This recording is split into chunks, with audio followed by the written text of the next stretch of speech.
Kamehameha, baby. Once again, we're back. Shit is fucking beautiful, mate. What's up, y'all? It's that one dude, Durag Rico, aka I'm too active on these aliens, aka the zombies tried and then got air fried, aka the silent pistol popper.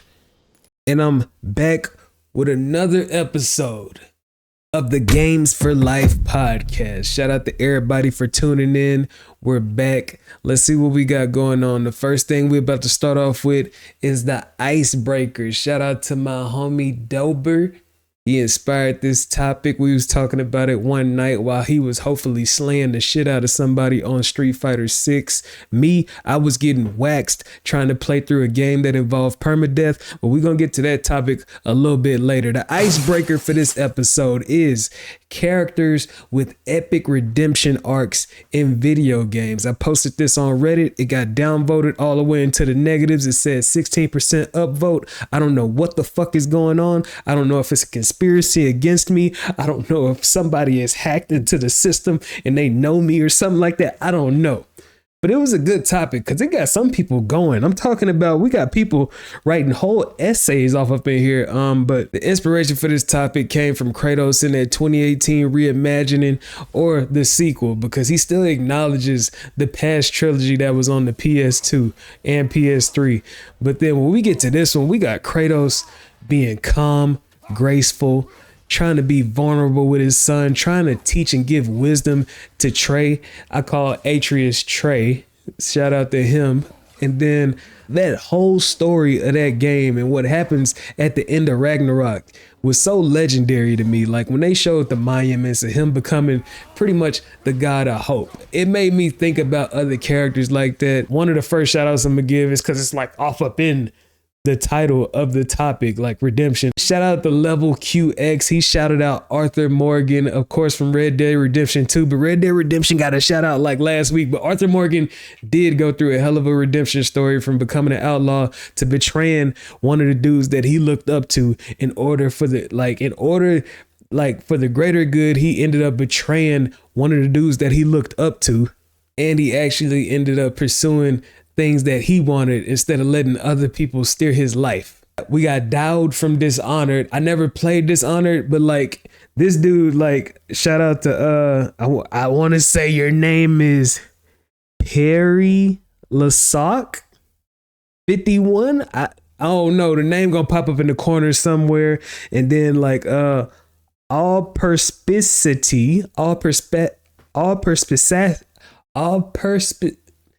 his name is going to pop up in the bottom. He typed up some other stuff that made me get interested and go look at this.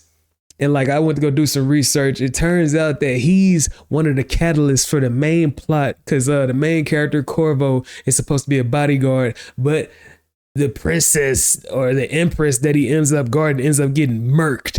And the dude who led that operation of her getting murked actually gets a whole redemption arc in the DLC because he was feeling guilty over all of that. Shout out to him. RIP Michael Madison. He's the voice of him. And I like the sound of that. I'm going to check out Dishonored one day because I heard that it's legendary.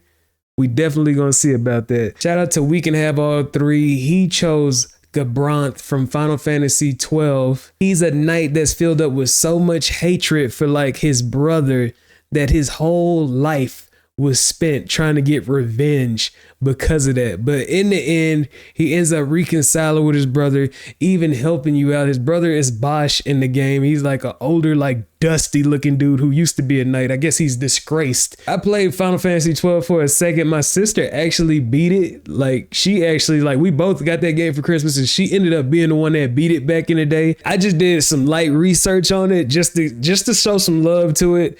And as it turns out, he ended up helping at the end because his brother actually inspired him to drop the hate and embrace the love so he can live. That's what he told him to do. Live. Instead of hating through life, he said live through life. Beautiful words, beautiful story, plot point. I got like damn near every Final Fantasy all the way up to 9 right now. And then after that, it starts skipping around, like 15, 16, and like all the stuff in between. Am I ever going to play Final Fantasy 14? I don't know. Shout out to you. We Can Have All Three, because You wrote a whole essay as a comment. I sent it in the group chat and I was like, I can't be reading all of this, dog. This is like 4 thumbs worth of scrolling. And shout out to you. You definitely deserve a shout for those efforts. And if anybody is watching this, if y'all have anything to say, feel free to leave them in the comments below. I usually get the comments off of Reddit because Reddit is the most reactive, for better or worse. But yeah, it's nice seeing how those people's suggestions led me on a path to like do some research on those characters, look into some series. I never really looked into stuff like Dishonored like that before. The closest I ever came was like finding out that it's like set in the same world as Deathloop. I still got to play Deathloop. Deathloop is like sitting on the shelf over there. But yeah, speaking of like dealing with other people's games and stuff like that, like I want to talk about witnessing growth. Like when you witness, like, you know, people always talk about you got to be the catalyst for growth. You got to grow. You got to live a growth with a growth mindset and stuff like that. But one thing that you got to take into account is witnessing growth. Like I'm the oldest out of 6 siblings, and I've seen babies grow into adults throughout my life, and like seeing them go from the little wild kids that used to be jumping around and doing all types of erratic stuff to becoming fully grown, mature adults is a beautiful thing to see.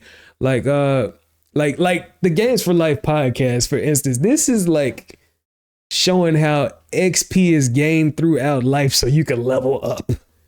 Just like in an RPG or a video game. I was talking to my little brother on the phone the other day, and we were talking, and he was telling me, he said, you grew up in you were born at the perfect time, right? And like, I told him, I said, I don't know if I was born at the perfect time, but your brother tries to enjoy his time. And then I told him, I said, the best time to enjoy your time, well, I'm gonna say the best way to enjoy your time is to take care of your business first.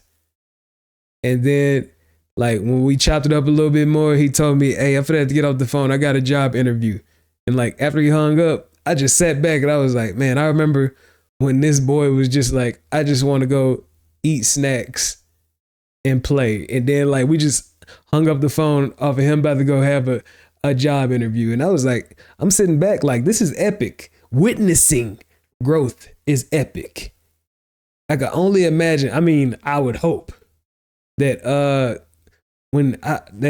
whoever witnessed me like grow, I hope they had like the same feelings. But it was like it bring me to another subject too, because it was I visited one of my grandmas, and we was looking through old photo albums, and she seen like a photo of me when I was a kid, and like I guess I just had like, you know, this happy look on my face, and I was just sitting like, I don't know, I was doing like a crazy kid pose like by the TV. I seen the Dalmatians cartoon from back in the day, so you know this was a long time ago, probably like at least like early 2000s.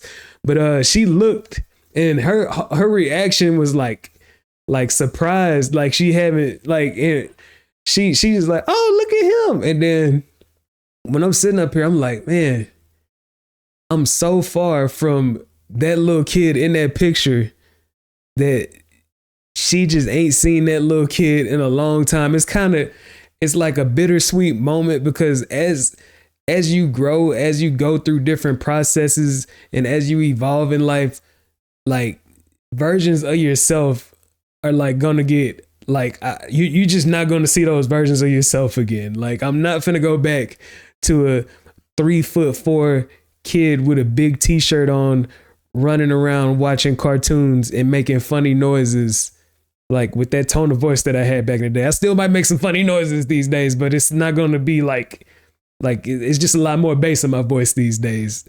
And like, that's a bittersweet moment, because I'm like, whenever you do like that was me being witnessed. Like that was my grandma, because she done seen me go from, just being off up in like from bibs to beards. That's what I'll say with that. And like, I guess that's like me, like seeing her witness me. And then I felt the same way when I was talking to my brother on the phone. So yeah, man, like witnessing growth is a beautiful thing. Like we do it all the time in video games. Shout out to the gamers that's listening right now. We do it all the time in video games. Whenever we whenever we see a character go from a level 1, they hit somebody and do 10 damage, and then later on when you're at level 60, you're doing hundreds and thousands of like in damage numbers. And like, I guess one thing that I could say that could help us out in life, because this is the Games for Life podcast, is whenever we starting these games, even though we starting at like level 0, level 1 and stuff like that, ain't it nice to know that we are on track to make progress, that we know what we're there for when we're in that game? We know where we're about to step. We know where we got to press forward.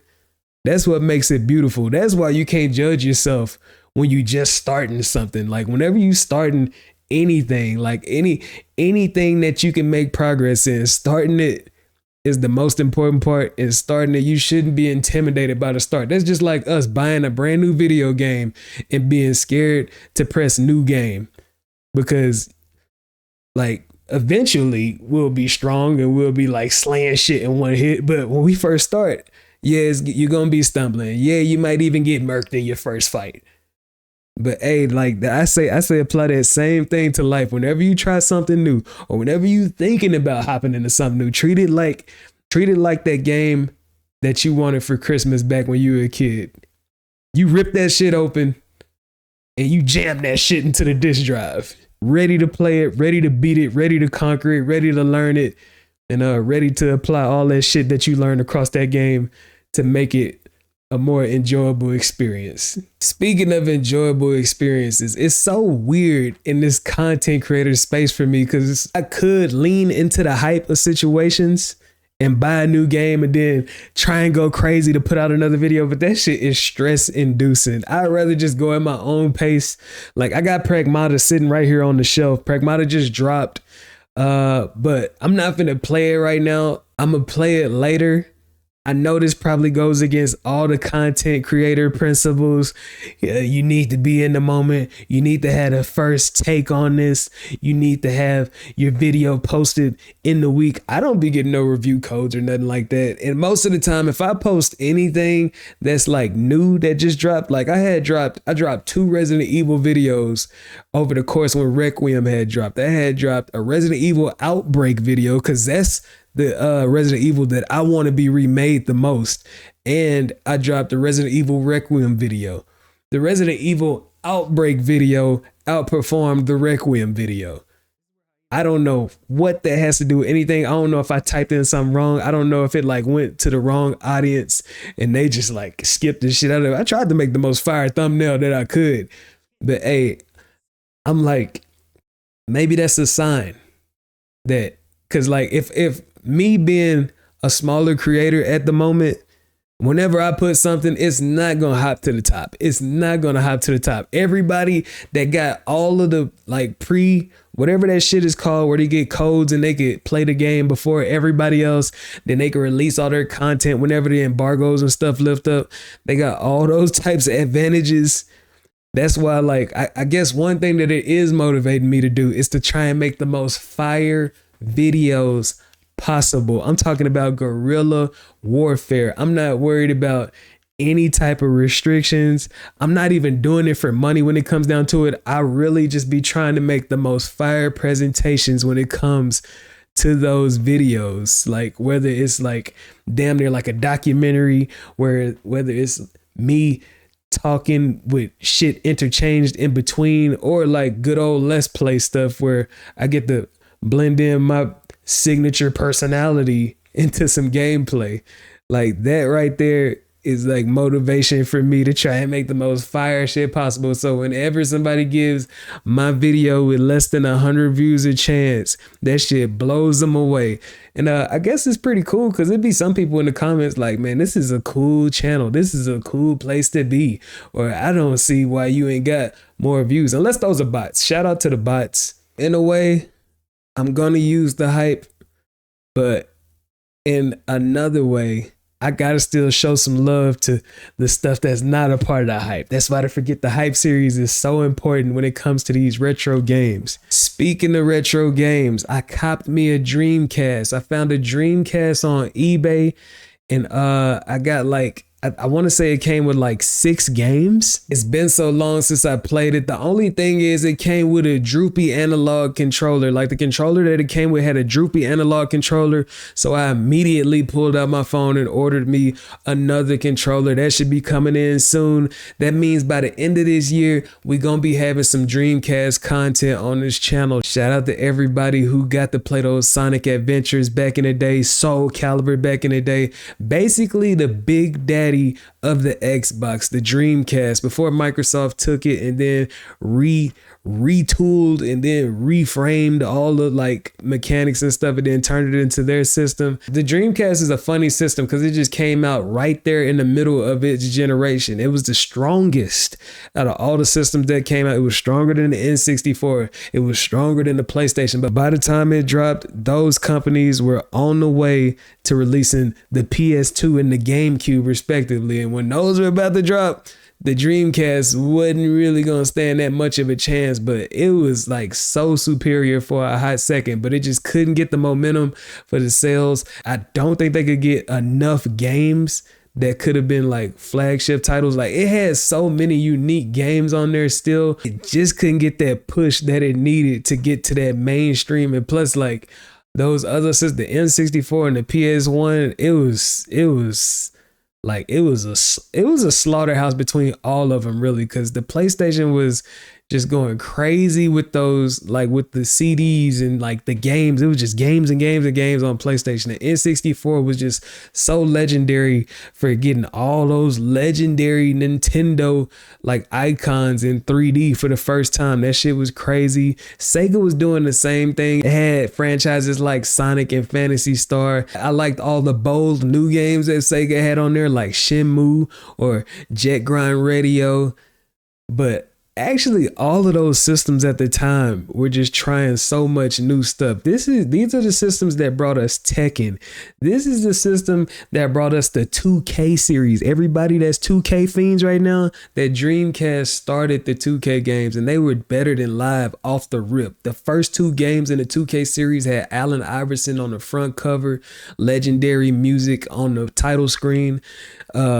And like I'm not a sports games aficionado or anything, but I was playing 2K back in the day because I like the perspective, like the vertical perspective is as opposed to the horizontal perspective on the court. That shit changed everything. Everybody had to adopt that view. It wasn't too many people that went back to NBA Live after they experienced NBA 2K or 2K1. Back in those days. Next thing that I'm gonna talk about is something that I referenced at the beginning of the episode. This whole week, while I was making that Returnal and coming up with the ideas for the Returnal video that I made, because Saros is about to drop too, I tried playing Dying Like the Beast Restored Land. That shit had me stressed the fuck out. If you don't know, Dying Like the Beast Restored Land features the return of the first game's protagonist, Kyle Crane. He's running around.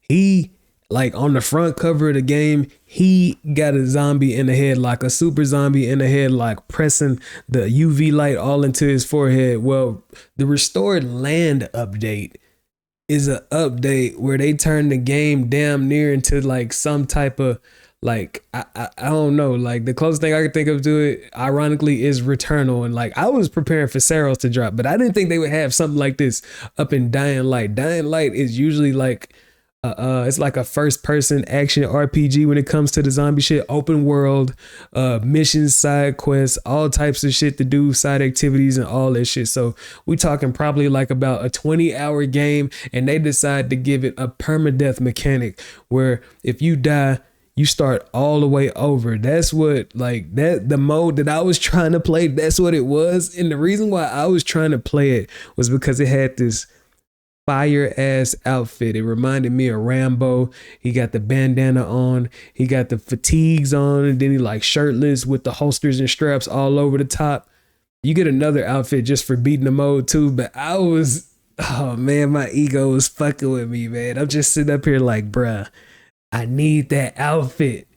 But after like 2 days straight of getting murked, I remember the first time I went like 3 hours. And when I died, that shit broke my heart. And then like I tried it again. I don't know if I'm gonna be able to play that game normally because I want that outfit. And like, I kind of fucked up because I hopped into Dying Light. I hopped into Dying Light without playing it for a minute.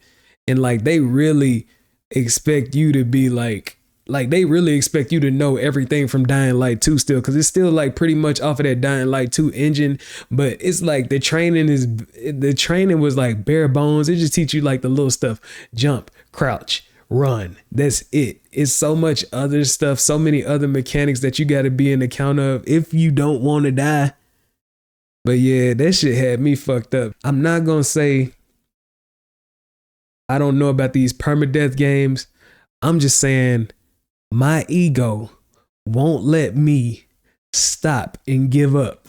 Something inside. It's been like, I've been like this since I was a kid. It's been like, even back when I used to play Street Fighter Alpha 3, I used to sit up there fighting for hours, hitting that start button to get off of that continue screen, to smoke M. Bison, to smoke Mika, like hours. I'm gonna take another crack at it.